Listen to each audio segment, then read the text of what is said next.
Jesus, então, passa um período com os apóstolos.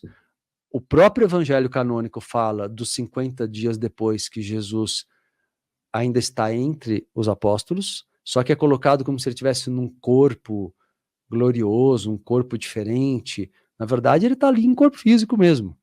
Né? O próprio evangelho canônico mostra esses 50 dias pós-crucificação, diz que Jesus estava ali. Não nega, ele não desaparece. Depois dos 50 dias é que ele desaparece, que é quando ele vai de encontro a Maria Madalena. Dão continuidade à família. Cara, muito legal. Até essa ideia que você falou seria fantástico, né? Uma obra até seriado, né? Você tem que ter ali pulso firme para fazer isso, porque as críticas chegarão também, né? Com certeza, com certeza. A continuidade da descendência de Jesus e não só ali, colocou ali uma descendente, né? Mas aí colocar os descendentes e fazer esse mapeamento mesmo, né? Poxa. Olha, vale muito a pena. Eu acho que o assunto foi só tocado no Código da Vinci. Ele ficou muito interessante com toda a dinâmica do suspense, né? A coisa toda de mostrar o lado oculto da igreja e tudo mais. Mas, na realidade, tem uma história aí real para se contar, fascinante daquele tempo. E o Dan Brown aí, disse que até convidaram ele para entrar na maçonaria depois de tudo isso, mas ele... acho que ele não quis, mas de tanto que ele faz as críticas dele ocultas ali, né, a maçonaria, né? E ali não tem muito sentido ele fazer aquelas críticas, mas assim, no contexto geral, todas as informações que ele coloca nessa obra são informações para as pessoas levantarem dúvidas e irem pesquisar por si só também. Lógico, ele não poderia colocar com tanta profundidade tudo que a gente está conversando aqui, porque aí seria um seriado mesmo, daria para uma série de várias temporadas, né? A maioria, né, Farrell, dos autores que falam sobre Jesus numa versão diferente, colocam isso mais num campo de um romance, de algo que permita o lado da ficção, né? Eu lembro também do Benítez, com o Cavalo de Troia, a coleção Cavalo de Troia, que ele tinha experiências, né? O Benítez, o JJ Benítez tinha experiências pessoais de lembrança de vida passada. E ele trazia aquelas experiências para os livros dele, da época de Jesus, sobre Jesus. Mas ele colocava como um romance, para não chocar demais, porque a perseguição, né? Claro, hoje ainda imagina, era a década de 80, mas ele realmente, então é muito comum você ver que eles vão até um certo ponto, né? Porque é tudo, claro, também existe um limite de provas para tudo, né? Físicas para as coisas, né? Então a gente vai associando as provas que existem com o aspecto da visão do estudo oculto espiritual, né? Perfeito. Agora vamos caminhando para algumas últimas perguntas. Você que tem que preservar a tua voz aí. E a gente vai... vamos fazer mais uma pergunta que seja aí relacionada ao assunto, para o Marcelo ter o espaço para ele também passar as informações e novidades aí sobre o teu trabalho. E eu vou deixar um gatilho para uma nova conversa também, porque, cara, vai fluir, viu? Vamos lá, Mihael. Tá topado. E é bacana porque realmente tem muitas perguntas interessantes tem sobre o tema. Aqui. A gente está falando da metafísica dos ensinamentos. Se quiser, pode passar. Falaram... Temos mesmo diversas perguntas. Eu vou selecionar aqui uma pergunta que foi da Débora Matos. Ela diz assim, pergunta: cada sistema solar tem o seu próprio Cristo? Gratidão. Legal, pergunta da Débora. A pergunta da Débora foge um pouquinho do assunto de Jesus, né?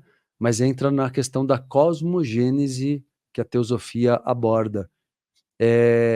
Realmente é fascinante esse estudo, porque ele mostra, e é muito coerente, que assim como temos, por exemplo, Jesus como instrutor do mundo, nós temos o Logos solar.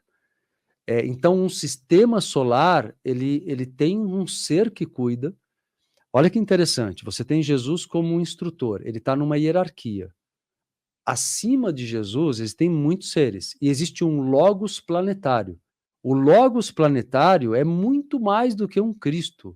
É um ser que é inimaginável o grau evolutivo desse cara, e a idade evolutiva dele. É uma alma muito antiga no universo.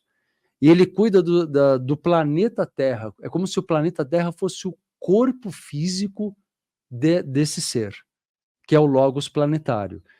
E o Sol nosso é o corpo físico de um ser do sistema solar, que é o Logos solar.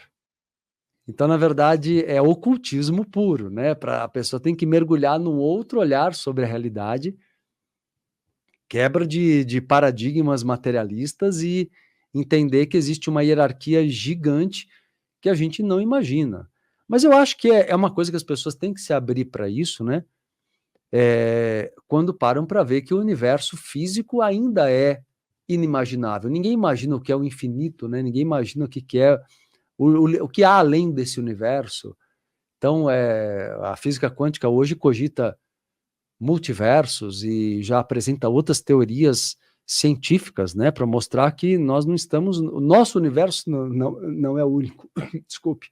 O nosso universo não é o único, né? Então, na verdade, existe um ser, sim, altamente evoluído, que é o Logos solar. E aí a gente vê, a pessoa que vai estudar teosofia, tem até um glossário aqui teosófico.